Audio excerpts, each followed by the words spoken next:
শ্রেয়তাং শ্রেয়তাং জ্ঞেয়তাং জ্ঞেয়তাং মুদা চিন্তেতাং চিন্তেতাং ভাগবত কথামৃতম। এই জগতে শ্রেষ্ঠ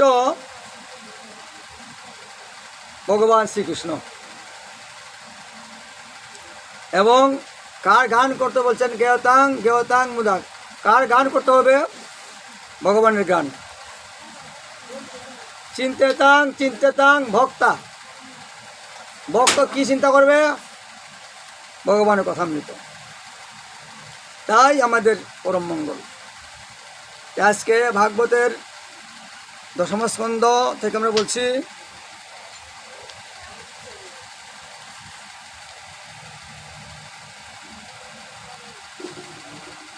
বাসুদেব কথা প্রশ্নং পুরুষাং স্ত্রীন পুনাতিহি বক্তারং পিচ্চকং সূত্রত্বং পাদসলিলম যথা। অর্থাৎ গঙ্গা জল ও শালগ্রাম আদি হরির চরণামৃত সকলেই পবিত্র করেন। তেমনিভাবে সুখদেব বলছেন বাসুদেব বিষয়ক প্রশ্ন যদি কেউ ভগবান সম্বন্ধে প্রশ্ন করে, উত্তম প্রশ্ন, উত্তরদাতা শ্রবণকারী সকলেই কৃতার্থ হন। যদি কেউ ভগবান সম্বন্ধে কেউ প্রশ্ন করেন, জিজ্ঞেস করেন, তাহলে শ্রেষ্ঠ প্রশ্ন এবং শ্রেষ্ঠ জিজ্ঞাসা। তাই আমরা আসছি দশম স্কন্ধে ভগবানের জন্মলীলা। ভাগবত কথামৃত যেদিন যে তিথি, এই তিথি কথা অনুযায়ী হরিকথা বলা বিশেষ প্রয়োজন। সেই তিথি অনুযায়ী ছাড়াও অন্য কথা, অন্য সময় অন্য কথা বলা যায় ভাগবতের কথা।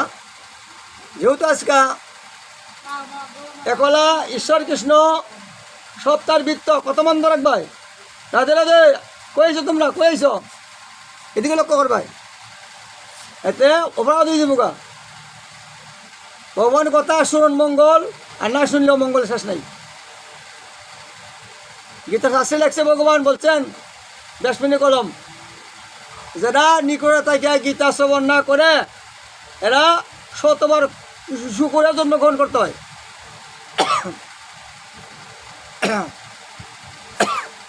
তাই সব কর্মশালায় যখন আসছো তোমরা হরি কথা শোনো, দেখো হরি কথা কেমন স্বাদ লাগে কিনা। তাই আদিলীলা, আদিলীলা আমরা বর্ণনা করছি চন্দ্রবংশ। আতলে করতো না, রেখে দেবেন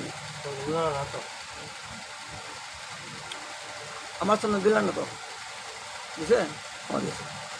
আদিলীলা চন্দ্রবংশ বর্ণন। আদিলীলা সৃষ্টিকর্তা ব্রহ্মা, তিনির পুত্র অত্রিমণি, তিনির পুত্র চন্দ্র, তিনির পুত্র নহুষ, তিনির পুত্র যজাতি, তিনি ক্ষত্রিয় রাজা। তাই আবার ব্রহ্মার পুত্র ভৃগুমুনি, ব্রাহ্মণ। ব্রহ্মার অনেক পুত্র আছে, মানুষ পুত্র। তাই অন্ধকার লাগে।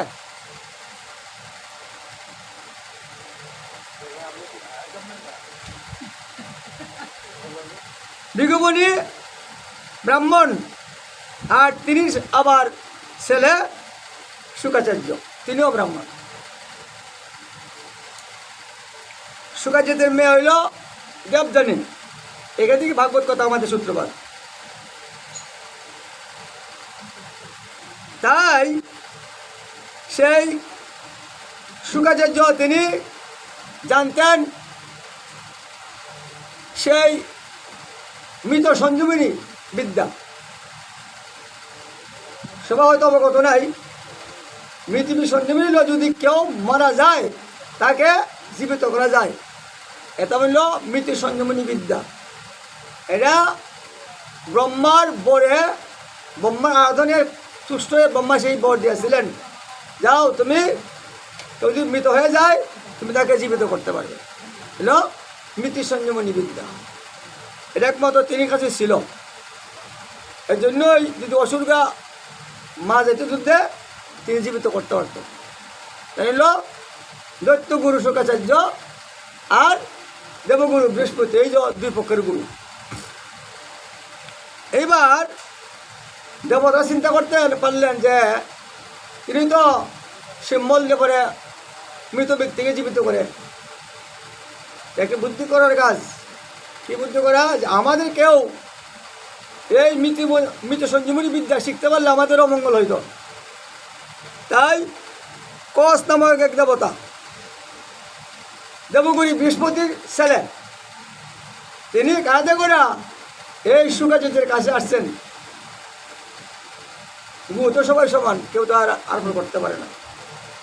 গুরুদেব, আমি আপনার সেবা করতাম,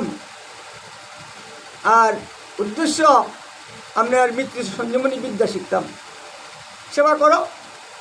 ব্রহ্মার কথা ছিল যদি কেউ এই বিদ্যা শিখতে চায় আর তোমার সেবা করে, তোমার সন্তুষ্ট করে, তুমি বিদ্যা শিখাইতে পারো। তাই কস নামক বহুদিন এই শুকাচার্যের গুরুর সেবা করছেন। ফুল দেওয়া, তুলসী পাতা দেওয়া, সেই করে জলে ঘুরিয়ে দেওয়া, কাপড় ধুয়ে দেওয়া, এই সেবায় তিনি তৃপ্তি লাভ করছেন, খুশি হইলেন। বলছেন, হ্যাঁ তোমার গৃহে যাওয়ার সময় তোমার হয়ে গেল, তাই তোমার সেবায় আমি সন্তুষ্ট, তাই তুমি সেই বিদ্যা তুমি নিয়ে যাও। তখন করলেন কি, এই কস সেই শুকাচার্যের কাছে প্রণাম জানিয়ে চলে যাবেন। তখন তিনি মেয়ে হইল দেবযানী। তিনি রান্না টান্না করছেন, সেবা করছেন। তিনি তো গুরু বোন। বলছে, বোন আমি তো চলে যাব, আমি তো মৃত সঞ্জীবনী বিদ্যা শিখছি 1 বছর থাকার পরে, এখন বিদায় দাও। তখন দেবযানী বললে, আরে তুমি কি কো ভাই, আমি তোমাকে ভালোবাসি, তাই তুমি আমাকে ছেড়ে চলে যাবে, এটা হয় না। তাই তোমাকে আমি চাই, তোমাকে আমি ভালোবাসি, তাই তুমি আমাকে বিবাহ করে নেও। বলছেন কস, আরে এমন হয় না, তুমি আমার গুরুর দেবের মেয়ে, এমন হয় না, তুমি এমন কথা বলবা না বোন। তখন বলছেন, না তোমাকে যেতে দেব না। তাই বলছেন কি, বলছে তুমি যদি আমাকে বিবাহ না করো, আমাকে গ্রহণ না করো, আমি তোমাকে অভিশাপ করবো। কি অভিশাপ? তোমার মৃত্যু সঞ্জীবনী শক্তি নষ্ট হয়ে যাবে, কোনো কাজ লাগবে না। আমি অভিশাপ করলাম। আরে একই আমার 1 বছরের গুরুদেবের সেবার সম্পদ শেষ হয়ে গেল, আরে তুমি কি করলে? যাও, তুমি যখন আমাকে অভিশাপ দিয়েছ, আমিও তোমাকে অভিশাপ দিচ্ছি। কি অভিশাপ? তুমি কিন্তু ব্রাহ্মণ কন্যা, তুমি কোনো সময় ব্রাহ্মণ বিবাহ করতে পারবে না। 2 জন অভিশাপ হয়ে গেল। এবার আসছেন শুকাচার্য গুরু, বলছো তোমার কি, হ্যাঁ তোমরা হাল্লাচিল্লা করতেছ? বাবা দেখেন, আমি 1 বছর কাল আপনার সেবা করলাম, সেই বিদ্যা শিখলাম, কিন্তু এখন আপনার মেয়ে, হ্যাঁ দেবযানী, আমাকে অভিশাপ দিলেন, আমার নাকি সেই মৃত সঞ্জীবনী বিদ্যা নষ্ট হয়ে যায়। তখন তুমি কি বলছো? আমিও বলছি যে তুমি যখন আমাকে অভিশাপ দিছ, আমিও তোমাকে অভিশাপ দিলাম। কি অভিশাপ? তো তুমি আর কোনো সময় ব্রাহ্মণ ছেলে পাবে না, ব্রাহ্মণ বর পাবে না। এই বর হয়ে গেল। হরে কৃষ্ণ কৃষ্ণ কৃষ্ণ হরে হরে, হরে রাম রাম রাম হরে হরে।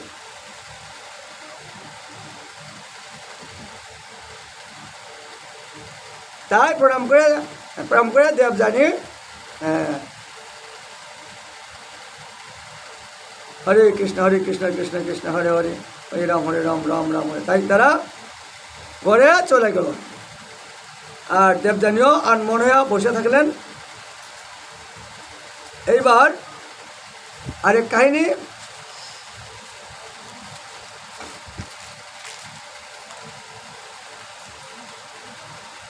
হরে কৃষ্ণ কৃষ্ণ কৃষ্ণ হরে হরে, হরে রাম রাম রাম হরে হরে। এক সময় এই দেবযানী আর শর্মিষ্ঠা তারা জলাশয়ে গেলেন স্নান করার জন্য। স্নান করতেছেন জলে নাম্যা আনন্দের সহিত। এমন সময় দেবর্ষি নারদ নারায়ণ নারায়ণ গান করতে করতে চলছেন এই রাস্তা দিয়ে।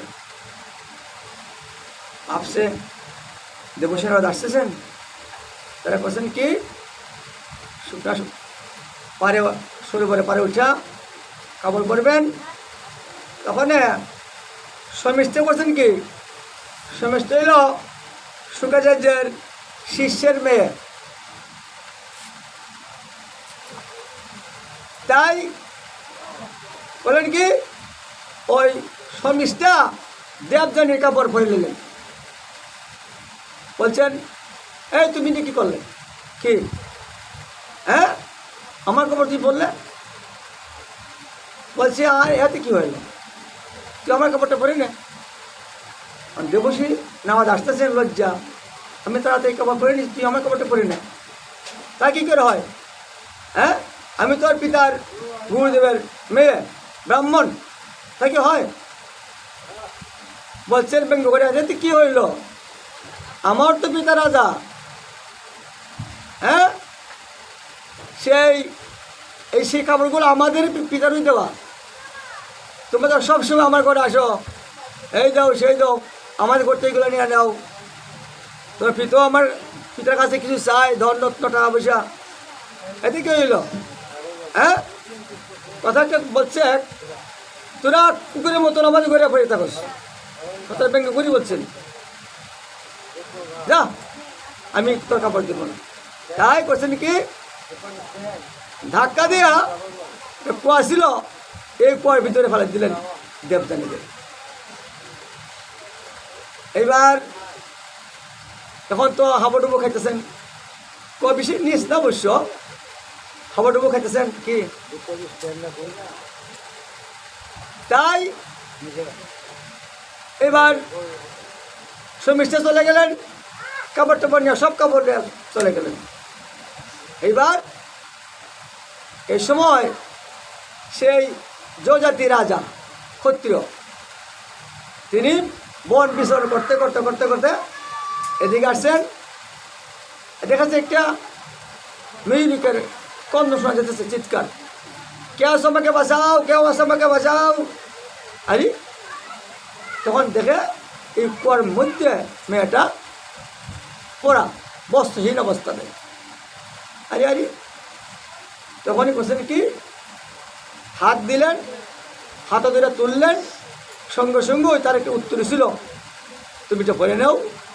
উত্তরীটা সেই দেবযানী বললেন, তোমার এই অবস্থা, ওরা কয়ে লাভ হতো না, আমরা দুজন স্নান করতে আসছিলাম, সেই আমার পিতার শিষ্যের মেয়ে আমাকে কুয়াত ফালে কাপড় চাপড় সব রয়ে গেল। তাই চলো তোমার পিতার কাছে আমি দিয়ে আসি। তা ঠিক আছে, কিন্তু আপনি তো আমাকে বস্ত্রদান করলেন এবং আমাকে হাতে ধরে উদ্ধার করলেন, আমাকে কে নিব, আমাকে কেউ ব্যবহার করবো, আগে মন ছিল আর কি, যেমন হয় আর কেউ নিবে না। তখন ততপক্ষ আপনি আমাকে বিবাহ করে নেন। বলছে কি হয়, তুই ব্রাহ্মণ আমি ক্ষত্রিয়, হ্যাঁ আমার মাধ্যমে অভিশাপ আছে, আমি কোনো ব্রাহ্মণ ছেলে পাবো না, এই জন্য আমি ক্ষত্রিয় দিলাম, আপত্তি বুঝতে নাই, আমাকে বিবাহ করি। তাই কি হয়? এবার গেলেন শুকাচার্য গুরুর কাছে, তিনিও বলছে হ্যাঁ বাবা কী করবা, এখন তো অসুবিধা হয়ে গেল, যেহেতু তুমি তাকে তুলছো, তাকে বস্ত্রদান করছো, তাকে হাতে দিয়ে তুমি তুলছো, তাই তুমি বিবাহ করে নাও। তখনই করলেন কি এই দেবযানীকে বিবাহ করলেন সেই যজাতি রাজা। হরে কৃষ্ণ কৃষ্ণ কৃষ্ণ হরে হরে, হরে রাম রাম রাম হরে হরে। এইবার বলছেন পিতা, একটা বার্তা তো আমি আমাকে বলি নাই। কি বার্তা? যে এই আপনার শিষ্যের যে মেয়ে রাজা, বলে গেলাম হরে কৃষ্ণ কৃষ্ণ কৃষ্ণ হরে হরে, হরে রাম রাম রাম হরে হরে, হরে কৃষ্ণ কৃষ্ণ কৃষ্ণ হরে হরে, হরে রাম রাম রাম হরে হরে।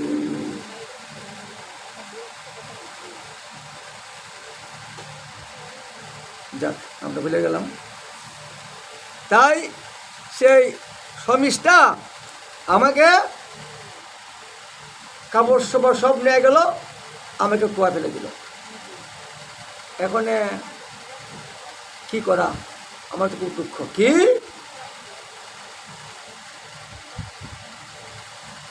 সেই নাম বিশ্ববসু নামটা ভুলে গেলাম না। যাক, তাই আমার শিষ্যের মেয়ে তোমাকে ফেলে দিল, আমি আর তার দেশে থাকবো না। অর্থাৎ তার দেশে থাকবো না। শিষ্য খবর করছেন যে তোমার দেশ থেকে আমি চলে যাব। তখন সেই শমিষ্ঠের পিতা বলছেন, গুরুদেব, আপনি কি বললেন? আমি যদি চলে যান তো আমার মঙ্গল হবে, কারণ গুরু রুষ্ট হলে কৃষ্ণ রাখি পারে না। রুষ্ট হয়ে যান, আমার মঙ্গল হয়ে যাবে, তাই আপনি যাবেন না। বলুন আপনি কি অভিপ্রায়? যে তোমার মেয়ে আমার মেয়েকে অপমান করলেন, তাই আমি চলে যাব। কি, আমার মেয়ে অপমান করলেন? দেখি শমিষ্ঠা, এদিকে আসো দেখি। আসলেন। বলুন পিতা, যে তুমি আমার গুরুদেব শুনেছি তিনি মেয়েকে তুমি অপমান করছো?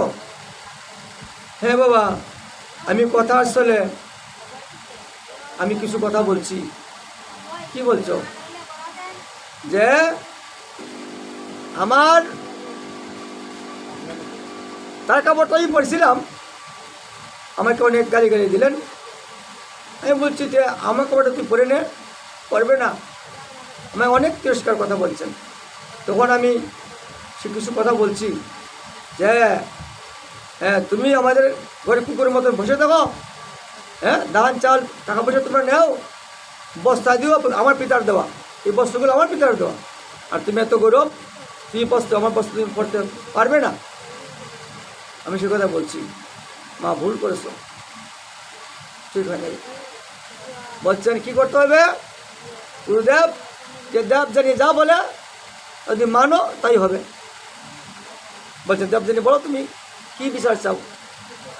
আমাকে যখন বলছেন আমরা নাকি কুকুরের মতন তার ঘরে পড়ে থাকি, এই শমিষ্ঠাও আমার চিরজীবনের দাসিত্ব করতে হবে, তাহলে আমি খুশি। বলুন মহারাজ, দেবদত্ত কথা বলছেন। তখন সেই বিশ্বভূষণ মহারাজ বললেন সেই কথা যে সত্যই মা তুমি তার দাসিত্ব স্বীকার করো, নয়তো আমাদের উপায় নাই। গুরুদেব রুষ্ট হয়ে গেলে আমাদের কিছু হবে না।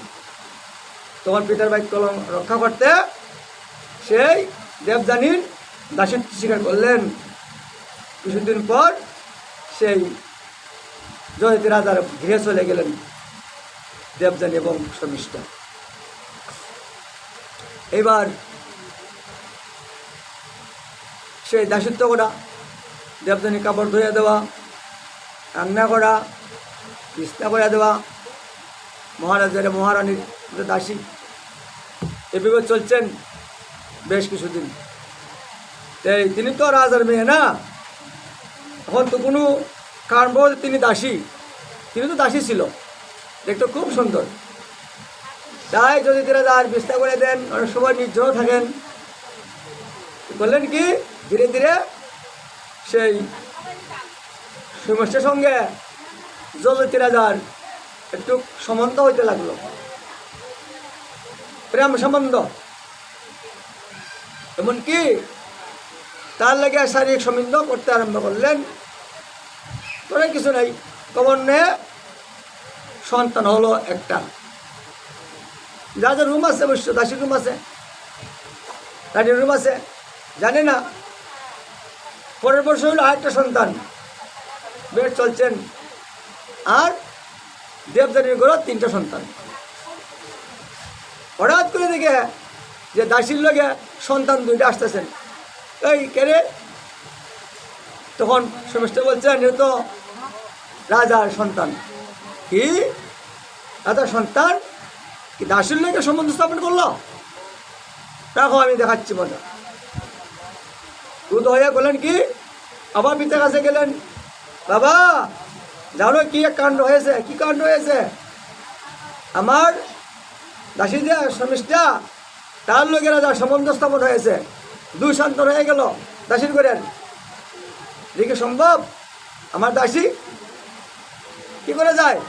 যেখানে আমার স্বামী কিন্তু শাস্তি দেওয়া যাবে। বল তুই কি শাস্তি চাস? তখন বলছেন, দেহটা একটু বুদ্ধি করে যেমন কষ্ট পায়, তাহলে সে জোড়াতো হয়ে যাবে, জোড়াতো মানে রুগা, বৃদ্ধ বুড়া। অভিশাপ করলেন, রাজা তোমার এত বড় স্পর্ধা, আমার মেয়ের দাসীর লোক তোমার শপথ স্থাপন করলে, যাও তুমি বৃদ্ধ হয়ে যাও। সঙ্গে সঙ্গে বৃদ্ধ হয়ে গেল, আর চলতে পারে না। সেই বা সাজা ঠিক হয়েছে, ধরে ধরে আনলেন করে। আনার পর এবার তো রাজার বিস্তার করে দিতে হয়, যত স্বামী আর দাসীর রুম আরেকটা, খাওয়াইতে হয়, হাত ধোয়াই দিতে হয়, স্নান করতে হয়, দাসী কিছু করে। এখন দেখলো যে যুবতী ছিল যুবক হয়ে গেল বৃদ্ধ। এখন তো আর সেই বৃদ্ধ ব্যক্তিকে নিয়ে কোনো আনন্দ করা যায় না, আবার মুশকিল হয়ে গেল। আমি কি করলাম? অনেক দুঃখ দেবযানীর। আবার গেলো পিতার কাছে, বাবা এখন তো একটু সমস্যা হয়ে গেল। কি সমস্যা? যে তো এত বার্ধক্য হয়ে গেল, এখন তো দাসীও খাটে, আমিও খাটি, তো সাবে করতে পারি না। আর আমার তখন মনে আর কোনো আনন্দ নেই, সব মনে নিয়ন্ত্রণ হয়ে গেল, সুখ পাই না, শান্তি পাই না। আর কিছু করো না বাবা, আর কোনো বিষয় আছে কিনা? আরে কি করব? যা। তার 5টা সন্তান, জয়াতি সন্তান, যদু, যদুনন্দন, দ্রুহু, তনু, বসু এবং পুরু, এইল 5 সন্তান। বসু এবং পুরু হইল সেই সমিষ্টের করেন, আর যদু, দ্রুহু, যত ভাই হইল দেবযানী করেন। যাক, এবার 5 জন ছেলেকেটাকে আনলেন যে আমার শ্বশুরে আবার বাক্য করছেন, কি বলছেন, যদি আমার জোড়া কেউ নেয় আমি আবার যৌবন হইতে পারবো। আমার বার্ধক্য যদি কেউ নেয়, যে আমার বার্ধক্য দেন আপনাকে, আপনার বার্ধক্য আমাকে দেন, আমি গ্রহণ করুম, আমি আবার যুবক হইতে পারবো, আমি আবার আনন্দ উৎসব করতে পারবো। যদু ছিল খুব বুদ্ধিমান। যদু পিতার কথা রাখলেন না, মাতা গুরু, পিতা গুরু, গুরু জ্যেষ্ঠ ভাই, তাতে কদি গুরু বদিলে সে ভাই। এই যে এত বড় ধার্মিক যদুনন্দন পিতার কথা রাখলেন না, এটা ভাগবত বলছেন অধর্ম মনে ধর্ম হয়েছেন। কারণ কি, এখানে পিতায় কেন অশাস্ত্রীয় কথা বললো? পুত্রের যৌবন পাবে নাই কি? এমন আছে ব্যবস্থা? আরে যার যার যৌবন নিয়ে সে বুক করবে, একজন যৌবনকে একজন নেক বা দেয়। আর পিতার কি উদ্দেশ্য? এই পুত্রের যৌবন নিয়ে বুক করা। তার তখন ত্যাগের সময় পিতা এবং পুত্র, পুত্র উপযুক্ত বাপ্তবার্ধক্যের পথে, তো বসেছেন পুত্রের যৌবন নিয়ে আবার কিছু বুক করা, আর ঠিক হবে না। আমার পিতা আমার যৌবন নিয়ে আমাকে নিয়ে বসে বুক করবে, হয় না। আর আমি বার্ধক্য হয়ে যাব, আমি একটু ঠাকুর সেবা জল আনতে পারবো না, রান্না করতে পারবো না, বুক লাগাইতে পারবো না, আমি কি সময় থেকে থাকবো বঞ্চিত? না, আমার যৌবন দিব না। তাই সাহায্যই দিলেন না, পিতার কথা মানলেন না। আর যে পুরু সবার ছোট ছেলে সরল, ঠিক আছে বাবা দেও, আমি তোমার জোরাবার নিয়ে দেবো। তে পুরো জোরাবার নিয়ে গেল, আর সমস্ত রাজ্য পুরো নামে দিয়ে দিল, চারবারে কিছু দিল না। হরে কৃষ্ণ কৃষ্ণ কৃষ্ণ হরে হরে, হরে রাম রাম রাম হরে হরে। আমার যাওয়ার সেবা করবে, আমি সমস্ত সম্পত্তি তাইকে দিয়ে দেবো। অবতীরে তা চলতে লাগলো। এবার এই ভূতের যৌবন নিয়ে বহুদিন বুক করলো, সংসার বুক বিষে বুক। দেখেন যে বুকের স্পৃহা কমে না, এরকমই থাকতেছেন। ভাবছে যে আমার তো যেমন শেষ হয়ে গেল, যদি ভূতের যৌবন নিয়ে বুক করতাম পারি, মনে আমার বুক আমার সমাপ্তি ঘটবে না। দেখা যার সমাপ্তি করে আসেন, অর্থাৎ কামনার কোনো শেষ নাই, এটা অসীম সাগরের মতন। তাই আত্মাকে সঙ্গে মতো রাখার সমস্ত ভক্ত বৈষ্ণবদেরই, না হইলে জীবন শক্তি নষ্ট হয়ে যায়, আর জীবনে কিছু করা যাবে না, সাধারণ মতন করা যাবে না, কোনো কাজ করা যাবে না। তাই করছেন কি, তিনি ভাবতে পারলেন যে না আমার কাজটা ভালো হয় নাই।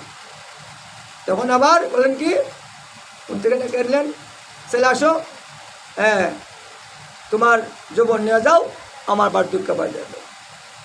কলি হয়ে যায়, সেই এই ঋষির আশীর্বাদ, সুখে গুরুর আশীর্বাদ নিলে দেওয়া যায়, দিলে নেওয়া যায়। তখন আবার এই ছেলের যৌবন দিয়ে দিল, আর নিজের বার্ধক্য নিয়ে দিল। এইভাবে সে কিছুদিন বিষয়ভোগ করার পর তিনি প্রভুর আশ্রমে যায় সাধন করতে আরম্ভ করলেন। হরে কৃষ্ণ কৃষ্ণ কৃষ্ণ হরে হরে, হরে রাম রাম রাম হরে হরে। এবার পুর থেকে হইল কুরু বংশ। লক্ষ্য করবেন কৃষ্ণ কি করে আসছেন। তাই কুরু বংশ দুই পক্ষ, কৌরব এবং পাণ্ডব। কৌরব হইল ধৃতরাষ্ট্র তারা 100 জন, গান্ধারীর ছেলে 100 জন, আর পাণ্ডব তারা